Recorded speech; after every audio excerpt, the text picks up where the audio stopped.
আগামীকাল স্মার্ত মতে বঙ্গদেশে পুনর্যাত্রা হবে। ভারতবর্ষের শিক্ষা প্রতিমন্ত্রী সুকান্ত মজুমদার একটু পরেই শ্রীমন্দিরে এসে পৌঁছবেন। সারা ভারতবর্ষ জুড়ে আজকে হিন্দু ধর্ম বিপন্ন। বিজেপি হিন্দুত্ববাদী দল এই কথা বলে যদি আমরা তাকে সরিয়ে দেবার চেষ্টা করি, তাহলে আখেরে হিন্দুদেরই কিন্তু ক্ষতি হবে। ভারতবর্ষ আগামীতে ইসলাম রাষ্ট্র হয়ে যাবে। যদি সেই অনিবার্য পরিণতিকে আমরা রুখে দিতে চাই, তাহলে হিন্দুদের এককাট্টা হতে হবে, ভোট বাক্সে তার প্রতিফলন ঘটাতে হবে। ধর্ম নিয়ে রাজনীতি কে করে না? ধর্ম নিয়ে তৃণমূলও রাজনীতি করে, কংগ্রেসও রাজনীতি করে, আর বিজেপির কাছে তো তকমা লাগিয়েই দিয়েছে বিজেপি নাকি ধর্ম নিয়ে রাজনীতি করে। কেবলমাত্র হিন্দু মন্দিরের টাকা সরকারে জমা পড়বে, আর মাজার, মসজিদ, চার্চের টাকাগুলো সেখানেই থেকে যাবে। এটা কোন দেশি বিচার?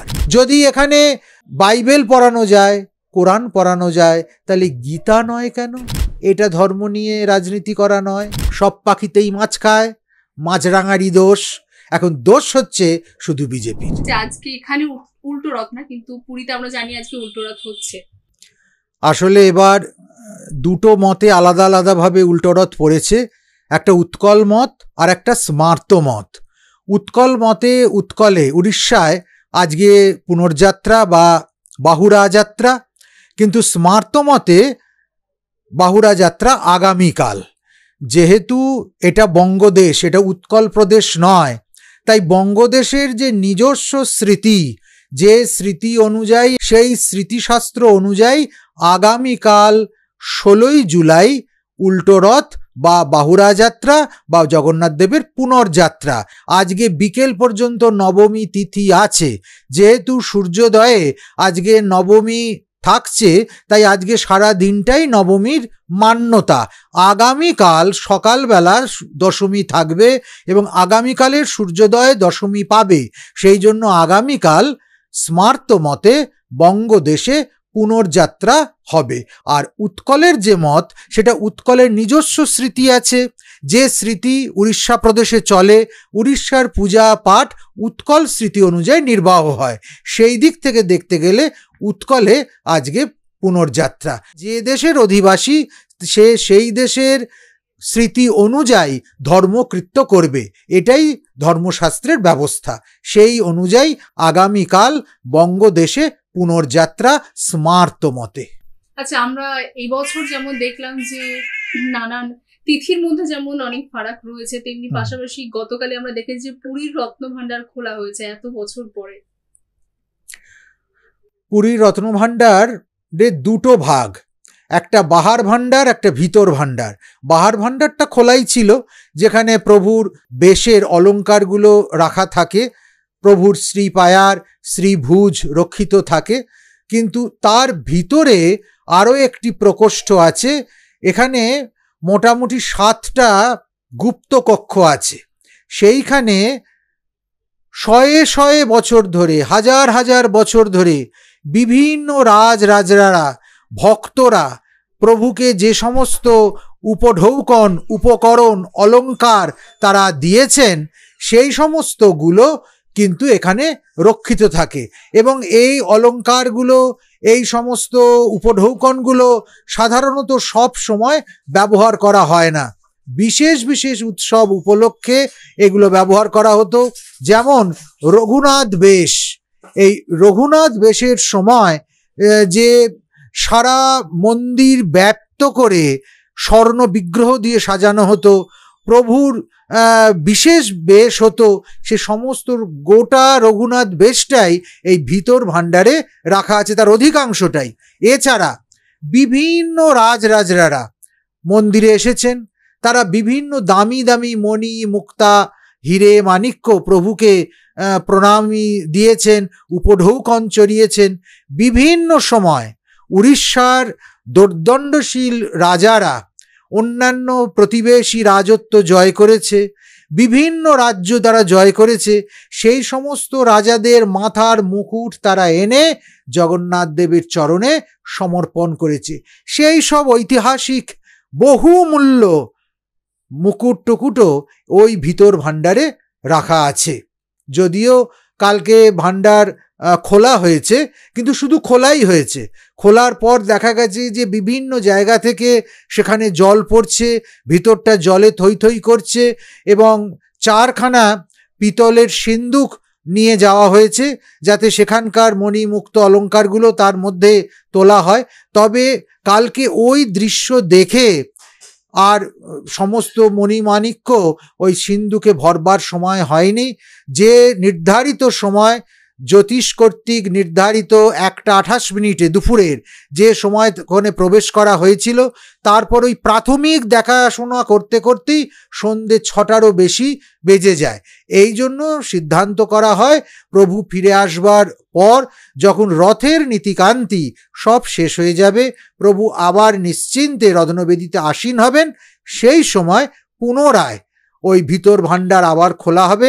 কালকে খোলার পর আবার কার্যত সেটাকে সিল করে দেওয়া হয়েছে, তখন পুনরায় ওটা খোলা হবে এবং তার অন্যান্য যা কিছু ক্রিয়াকর্ম, তার আধুনিকভাবে গয়নার হিসেব নেওয়া, তার ছবি তোলা, সেগুলোকে একটা ম্যাপিং করা, এইগুলো সমস্ত করা হবে।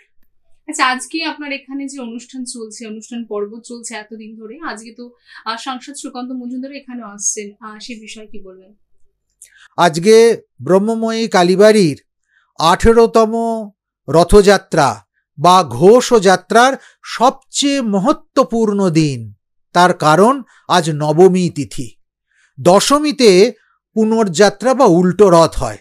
তার আগের যে নবমী, সেই নবমীটা অত্যন্ত গুরুত্বপূর্ণ।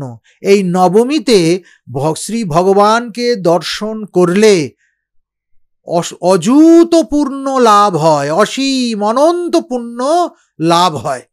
আর এদিনই রাত্রে অনুষ্ঠিত হয় গুপ্ত রাস। ভগবান নীলাচল থেকে সুন্দরাচলে এসেছেন, নিজের মন্দির থেকে মাসির বাড়ি এসেছেন। কেন? রাধারানীকে কৃপা করবেন বলে।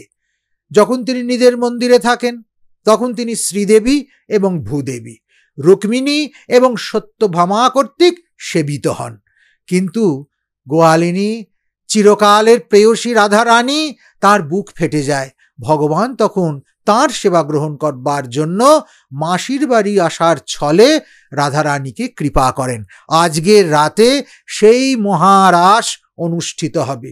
আমরা জানি শারদীয়া রাসের কথা, কিন্তু সারা বছরে মোট 6টি রাস হয়। তার মধ্যে আজকে আদাপ মণ্ডপে বা গুন্ডিচা মণ্ডপে বা জন্মোৎসব যাত্রায় জন্মবেদিতে ভগবান রাধারানীকে নিয়ে গুপ্ত রাস করবেন। এই গুপ্ত রাসের পূর্বে যারা প্রভুকে দর্শন করে তারা অসীম পুণ্য লাভ করে।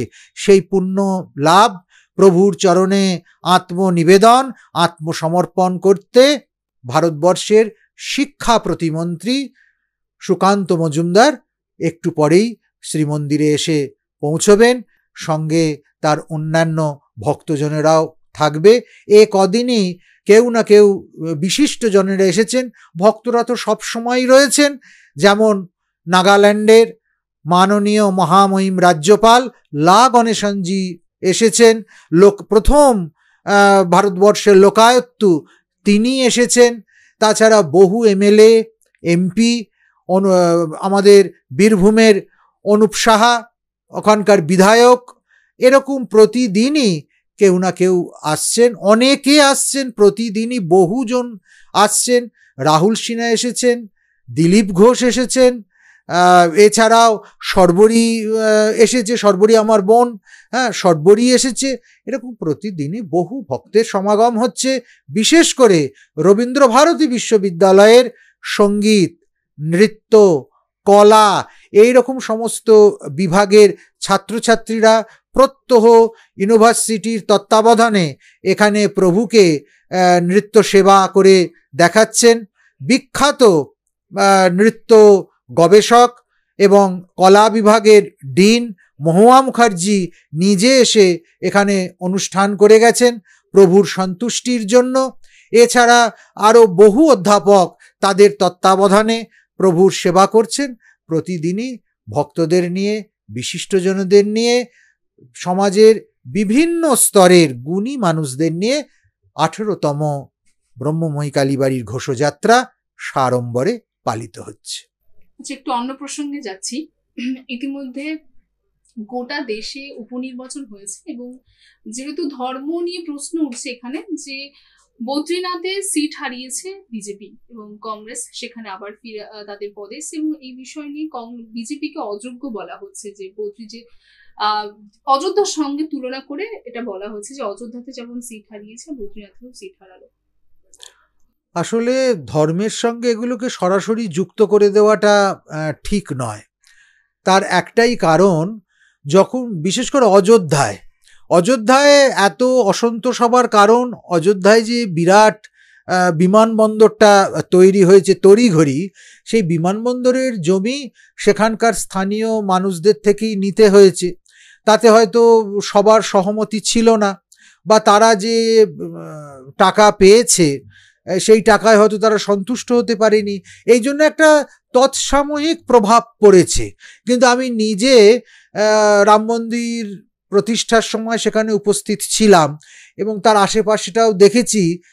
বেশি দিন নয়, আগামী 2 বছরের মধ্যে অযোধ্যা রাম মন্দির সংলগ্ন এলাকাটা এতটাই উন্নত হয়ে যাবে যে সাধারণ মানুষ তখন বুঝতে পারবে যে সেখানে বিজেপিকে হারিয়ে দিয়ে তারা উন্নয়নের গতিকে স্তিমিত করে দিয়েছে। থামাতে পারবে না, কিন্তু স্তিমিত করে ফেলছে। আমি একই কথা বলবো বদ্রীনারায়ণের ক্ষেত্রেও। বদ্রীর আশেপাশের যে অনুন্নয়ন, এতদিন তো কংগ্রেস সেখানে ছিল, তারপর মাঝখানে বিজেপির শাসন চলল, আবার হয়তো সেরকম একটা পরিস্থিতি তৈরি হচ্ছে। কিন্তু মনে রাখতে হবে যে সারা ভারতবর্ষ জুড়ে আজকে হিন্দু ধর্ম বিপন্ন। সনাতন ধর্মের বিরুদ্ধে ইন্ডিজোটের পিণ্ডি এবং তাদের গোপন এজেন্ডা প্রকাশিত হয়ে পড়েছে তাদেরই দলনেতা রাহুল গান্ধীর প্রারম্ভিক ভাষণের মধ্যে দিয়ে। অতএব আমাদের সতর্ক হবার সময় এসেছে, আমাদের মূল্যায়নের সময় এসেছে। কেবলমাত্র বিজেপি হিন্দুত্ববাদী দল এই কথা বলে যদি আমরা তাকে সরিয়ে দেবার চেষ্টা করি, তাহলে আখেরে হিন্দুদেরই কিন্তু ক্ষতি হবে এবং ভারতবর্ষ আগামীতে ইসলাম রাষ্ট্র হয়ে যাবে। এ কেউ ঠেকাতে পারবে না। যদি সেই অনিবার্য পরিণতিকে আমরা রুখে দিতে চাই, তাহলে হিন্দুদের এককাট্টা হতে হবে এবং নিশ্চিতভাবেই সনাতনীদের প্রাধান্য দেয় যে বা যারা, তাদের কথা মাথায় রেখে ভোট বাক্সে তার প্রতিফলন ঘটাতে হবে। কোথাও বিরোধীরা এই বক্তব্য রাখছে যে বিজেপি ধর্মের রাজনীতি করে, যার জন্য অযোধ্যা হারিয়েছে, যার জন্য বদ্রীনাথও হারালো। আপনার কি মনে হয়? ধর্ম নিয়ে রাজনীতি কে করে না? ধর্ম নিয়ে তৃণমূলও রাজনীতি করে, কংগ্রেসও রাজনীতি করে, আর বিজেপির কাছে তো তকমা লাগিয়েই দিয়েছে বিজেপি নাকি ধর্ম নিয়ে রাজনীতি করে। যখন মন্দিরে ঢোকেন রাহুল গান্ধী ধুতি আর চাদর গায়ে দিয়ে, আর চাদরের ওপর দিয়ে পৈতেটা পরে নেন, তখন সেটা ধর্ম নিয়ে রাজনীতি করা নয়? আবার যখন আমরা দেখি যে স্টালিন পুত্র কি কুৎসিত ভাষাতে মারণ রোগ ডেঙ্গু, মারণ রোগ কলেরা, এইরকম নানান রকম রোগের সঙ্গে হিন্দু ধর্মকে তুলিত করছে, তখন হিন্দু ধর্ম নিয়ে রাজনীতি করা হয় না? যখন বিভিন্ন জায়গায় আমরা দেখতে পাচ্ছি এক দেশ এক আইনের বদলে চার্চের টাকা, মসজিদের টাকা, মাজারের টাকা সরকারের ঘরে যাচ্ছে না, কিন্তু হিন্দু মঠ মন্দির আশ্রম মিশনের টাকার ভাগ, তার বিভিন্ন লভ্যাংশ সরকারকে জমা করতে হচ্ছে। এটা কি ধর্ম নিয়ে রাজনীতি করা নয়? এক দেশে এক আইনে গণতন্ত্রে সাম্যবাদে যদি সবার সমান অধিকার থাকে, তাহলে কেবলমাত্র হিন্দু মন্দিরের টাকা সরকারে জমা পড়বে, আর মাজার মসজিদ চার্চের টাকাগুলো সেখানেই থেকে যাবে। এটা কোন দেশি বিচার?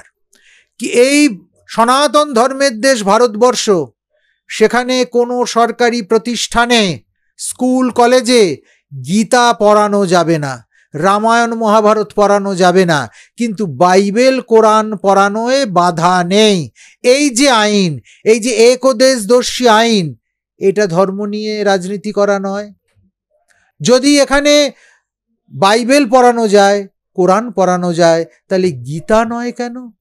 গীতার মধ্যে কোন বিভেদের বাণী আছে?